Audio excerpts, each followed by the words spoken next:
Hey, family. This one is personal. I want to share a story that's raw, emotional, and real. Not just for views, but to help someone who's been there, like me. Maybe you're hurting, confused, or praying for clarity. This one's for you. I met Jalen about a year ago. He was charming, thoughtful at first, and made me feel like I was finally being seen. We had deep talks about faith, family, and building a future. But 3 months in, the first red flag waved. Ava recounts finding messages to other women, women from Jalen's past, women from OnlyFans, random compliments he sent strangers. I confronted him. He apologized. We prayed together. He promised to change. I stayed. I believed him. But it happened again and again. One night, something in my spirit nudged me to look deeper, and I did. And what I found hurt me in ways I didn't even expect. Ava discovers months-long Snapchat messages between Jalen and Kayla. Kayla has no idea Jalen has a girlfriend. She sends screenshots. They're full of flirtation, compliments Ava hasn't heard in months. He didn't even like my pictures, but he was out here calling other women beautiful, telling them how fine they looked. And it wasn't just Kayla. I found DMs to random girls saying, hey, cutie, with heart emojis. My heart broke again and again and again. I started to ask myself, is this love?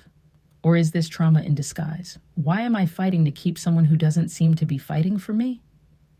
I told Jalen I couldn't do it anymore. I told him we could still be friends, that I'd be there for him. But even as I said it, I wondered, was that just my way of holding on to what I should be letting go? Ava reflects on the soul ties, the future she planned, the emotional weight. Can I really heal if I still allow him access to my heart? I decided to choose peace. I chose me. And most importantly, I chose God. I stopped checking his page. I muted his number. I started journaling, fasting, and crying out to God instead of to a man who had already shown me who he was. I realized healing didn't mean forgetting. It meant letting go of the fantasy I created in my head and facing the truth of what he repeatedly showed me. I know what it feels like to love someone who doesn't love you the way you deserve. I know what it feels like to be lied to and still hope they'll change. But let me remind you of this. The Lord is close to the brokenhearted and saves those who are crushed in spirit. Psalm 34:18. God doesn't let us hurt for no reason. Sometimes he breaks your heart to save your soul, to bring you back to him, to remind you that no human can ever fill the space only he was meant to occupy.